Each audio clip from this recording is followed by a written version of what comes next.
Everybody ready?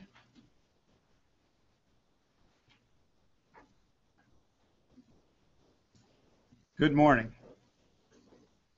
It was just a week ago yesterday that strong storms and tornadoes struck a portion of our state.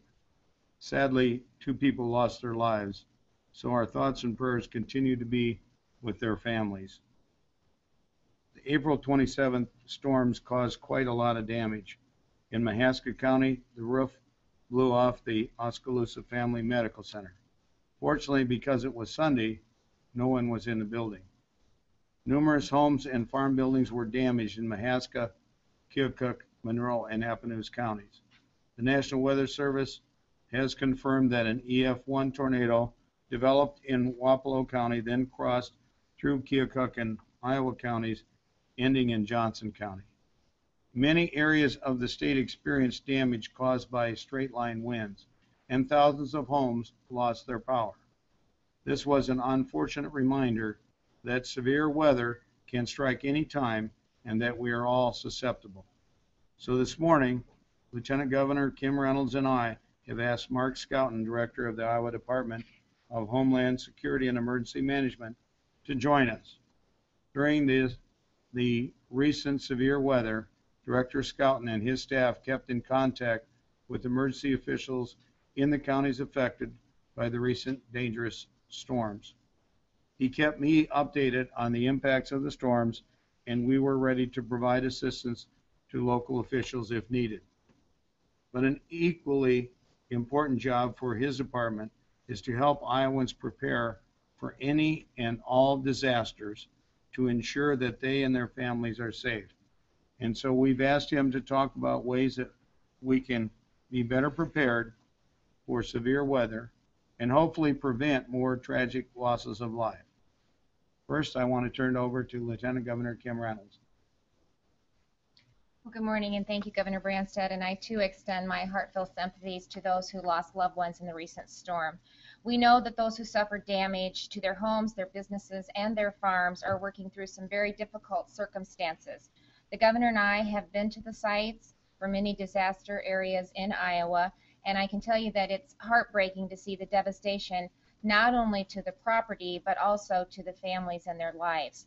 But as horrible as it was, it's also very inspirational when you're on the site of those devastations to see community members coming together, family members really helping out individuals start to put their lives back together. I know the same thing has happened in this impacted community also after the recent storms. This is severe weather season, and we know it's likely that we'll be experiencing more incidents like those that occurred on April 27th. As we all know, disasters can and do happen in Iowa, whether the cause is tornadoes and severe storms, widespread flooding, blizzards, or just winter weather storms. Every part of the state certainly at one point or another has been affected by disasters. That's why it's so important that we as citizens are prepared to take care of ourselves, to take care of our families when severe weather threatens. And that's why Governor Branstad and I have asked Director Scouten to talk about how we can all be better prepared when severe weather strikes. So, Director Scouten. Thank you, Governor. Thank you, Lieutenant Governor. Good morning. I, too, want to express my condolences to the families of those who lost their lives in Keokuk County during the recent storm events. Their deaths underscore the fact that severe weather can be dangerous, unpredictable, and something that we need to take seriously. We're only at the beginning of severe weather season this year, and it's almost certain that we'll see more bad weather in the coming weeks and months. So my message to all Iowans is to take steps to be prepared, to take the steps that they will be ready for the next round of severe weather. And to do so, there are 3 simple and important steps that everyone can take today. Step 1, be aware. The most important thing that you can do is to stay aware of the potential for bad weather where you live and work. Tune into your local TV stations, your local radio stations. Install a weather app on your cell phone so that you can receive the most up-to-date weather information. The weather information that's available today is really pretty surprising, and it's only getting better. The big difference in the weather information you can get today is that it is localized and you can rely upon it. So if you hear this strange ringtone on your cell phone, it's probably a National Weather Service alert telling you that there is a tornado warning in the area where you are at that time. It's a news service. It tells you that you should take cover because in your localized area there is a threat of a tornado. At the same time, you have to be aware of what the weather is like where you are at. You have to watch. The interesting thing, the sad thing about Keokuk County was the tornado that struck there was unusual. It was not detected by the National Weather Service. It started out as high winds, and it was only detectable by the National Weather Service after the second victim in that case was killed. And so you need to pay attention to the weather where you are at. Step 2, make an emergency plan. Sit down with your family and talk about what you'll do if there's severe weather or if there's the risk of flooding. Know what you'll do, where you'll meet, and what you can do as a family to ensure your safety. Step 3, build an emergency supply kit. Keep a kit at home and in your car in case you need to shelter in place or quickly evacuate your home. Here are some items you might think about including in a kit of that nature: water and non-perishable foods, first aid kit, battery-operated flashlight, a radio with extra batteries, good shoes that will allow you to climb out of a damaged home or building should your home or building be struck. So that's it. 3 simple steps. To get additional information and tools, I have a brochure here that we can give you later that gives you additional details. You can go to our website, beready.iowa.gov. In addition, each county has an emergency management coordinator, and those coordinators are excellent in giving you advice on how to be better prepared. Remember, just taking a few minutes today to plan what you'll do in an emergency can keep you and your family safe and may also save a life. Thank you.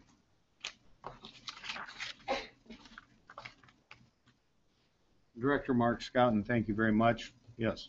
Mr. Scouten, could you tell us what percentage of Iowa schools have safe rooms? And we know that a lot of school children were killed, what was it, just last year in Arkansas or Oklahoma. What's the status? Is Iowa prepared to provide any state money? Are there adequate shelters if serious tornadoes strike Iowa schools? Should parents have concerns about their children being in these places? Should they go and run and get their kids and bring them to a shelter? I can tell you this, there aren't enough safe rooms in our state schools. The number of safe rooms have increased. We have FEMA hazard mitigation dollars that we are using for a number of safe rooms throughout the state. It is something that's increasing. We are promoting it. Clearly is an important thing to keep our school children safe in a case of a tornado or other severe weather. It is something we are promoting, and I expect you'll see more safe rooms in the future. Is it less than a majority of schools or a very small number that have safe rooms? You know, I can't give you the exact figure. It is less than a majority. It is an increasing number. I can get those figures for you later. Is it part of building code for new buildings that they have to have a safe? You know, for the schools, I don't believe it is. It is certainly something that FEMA and our office is promoting. How much does it cost to build a safe room? They're expensive. I think you can nearly double the average building cost to put that safe room in that place. You're adding a severe or a secure ceiling, secure walls, and then a very strong door. It's going to increase the cost significantly, but if needed during the course of an emergency, well worth the expenditure. And Governor, would you support state funding to improve these kinds of things? You obviously have grandchildren in Iowa schools. Do you have any concerns about when a tornado comes? Well, I think we all have concern for the safety and well-being of our children and grandchildren, and we want to make sure that schools are as safe as possible. We also are a state that believes in local control of schools, and those decisions are made at the local level. But as Director Scouten pointed out, there are uh, there are some programs available to assist, and I think especially when they're looking at building a new school, this is something that I think certainly should be considered by the local school systems. But you don't have any plans to have to seek money. We don't have anything in the present budget. I don't think what the legislature just approved doesn't have specific dollars for that. But there are a number of programs that are available. As you know, there's what they call the PEPAL fund that's available for buildings. We also, many years ago, authorized the use of local option sales tax. And so there's several avenues available for local government in terms of resources to deal with these issues. Governor, will you sign another marijuana bill? As all pieces of legislation that pass, I reserve judgment until I see it in its final form. We have not received this bill yet. It will go through the enrolling process. I do know that a lot of work went into this in the closing weeks of the session, and I have talked to both the governors of Utah and Alabama that passed similar, very limited pieces of legislation that permit this cannabis oil to treat just children with epilepsy that have problems with these severe seizures. And I know many of the parents have real concerns about that. I also have concern that we don't want to do anything that would have unintended consequences that would increase drug abuse in our state. Do you have any warnings about that? No. Both of those governors felt that the legislation that was approved in their states were very focused and very limited on this subject of children with epilepsy that suffer from seizures.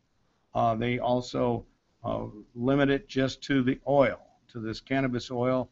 They limit the THC content, and in Alabama, they're actually, the University of Alabama Medical School is actually conducting some blind tests, trials, I guess, to determine whether it's efficacious or not.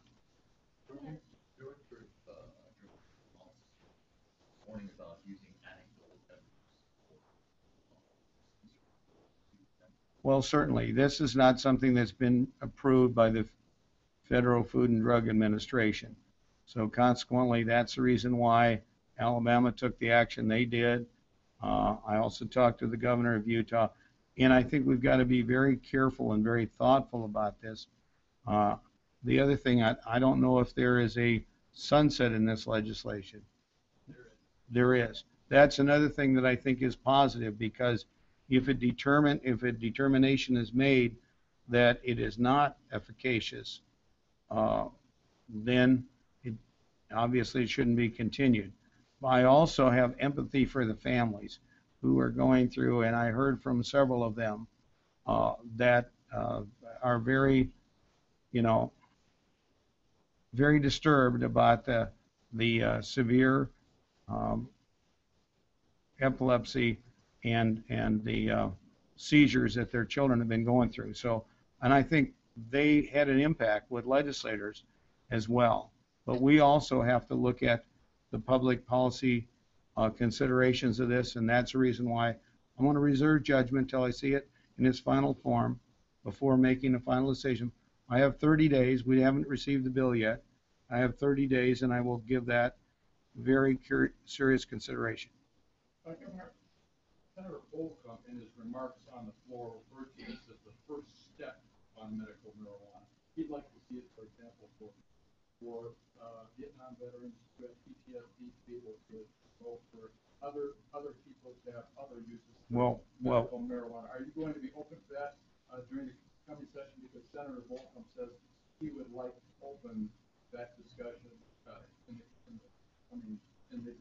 Senator Bolcom and I don't agree on a lot of things, and this is certainly one. I think he'd like to see it wide open, but I don't think that that is a representation of where most legislators are, and it's certainly not where I'm at. So you would not be open to further expansion? Well, first of all, as I said previously, I reserve judgment on all pieces of legislation till I see it in its final form. But philosophically, I do not agree with what's happened in Colorado, and I've heard from all kinds of people, from economic development people, from business people, from bankers, and others, that there's all kinds of unintended consequences. And California, even Governor Jerry Brown has expressed real concerns about what they have with their very wide open medical marijuana legislation. So I would point out that this is very limited, it's very focused, it's designed to try to deal with specific concerns that parents have about their children with epilepsy. That's far different than what Senator Bolcom is advocating. Do you plan for another anti-bullying summit? Do you hope to, if reelected, introduce anti-bullying legislation? Well, first of all, we've had two very successful anti-bullying summits that were attended by over 1,000 people.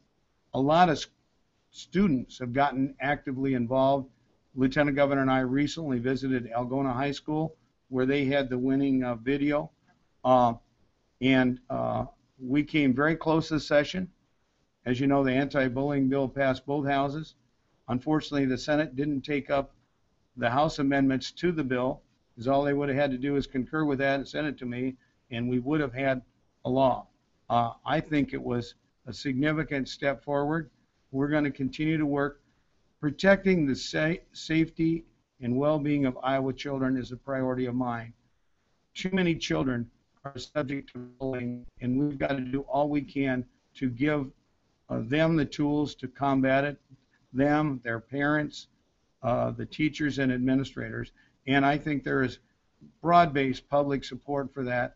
I'm just disappointed that this session of the legislature did not pass the legislation. Couple of months.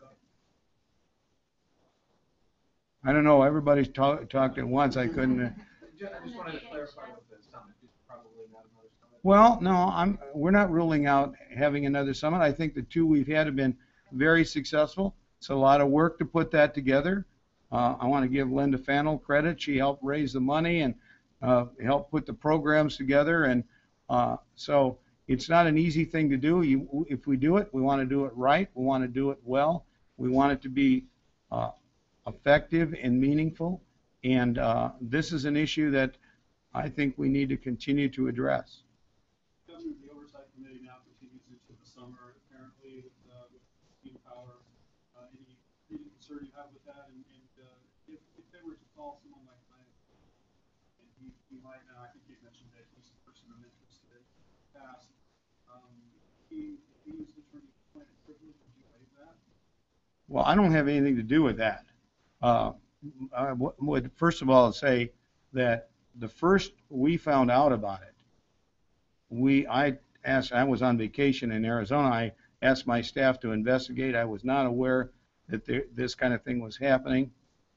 And then we discovered it had been happening for some time in previous administrations as well. And there were 25 of these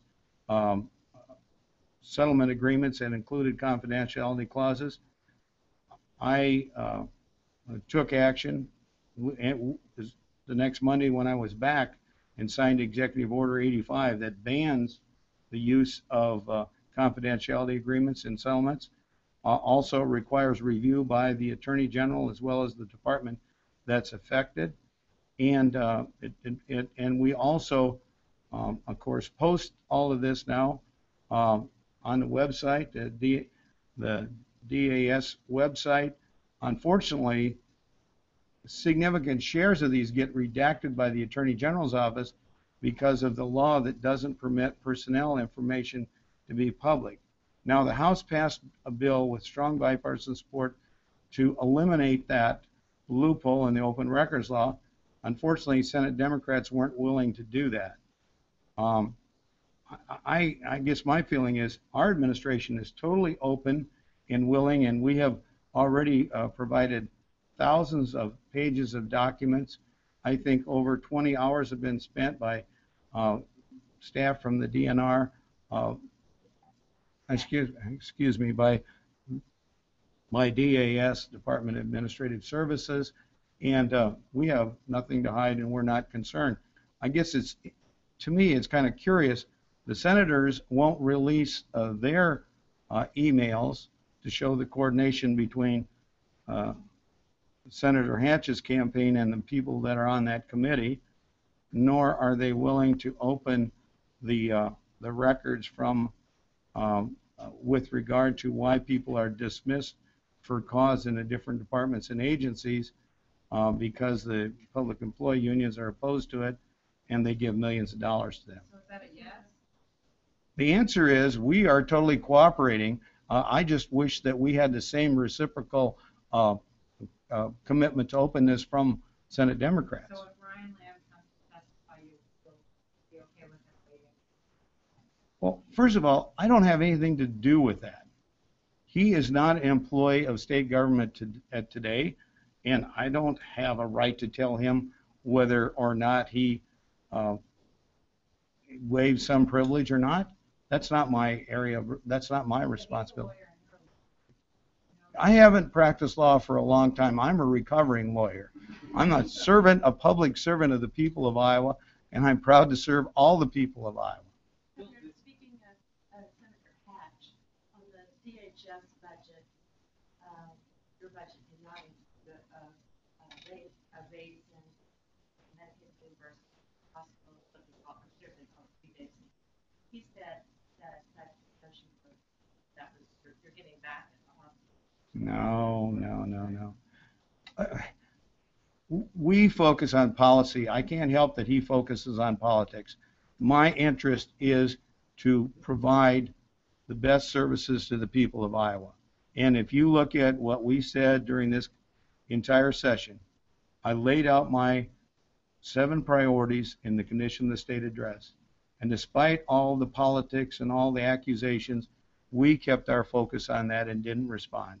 We're going to continue to do that, and I'm going to complete my work on the bills that were passed in the closing hours of the legislative session. And there will be plenty of time to talk about the issues that involve the political campaign after that work is done. Briefly, why did you not raise the hospital?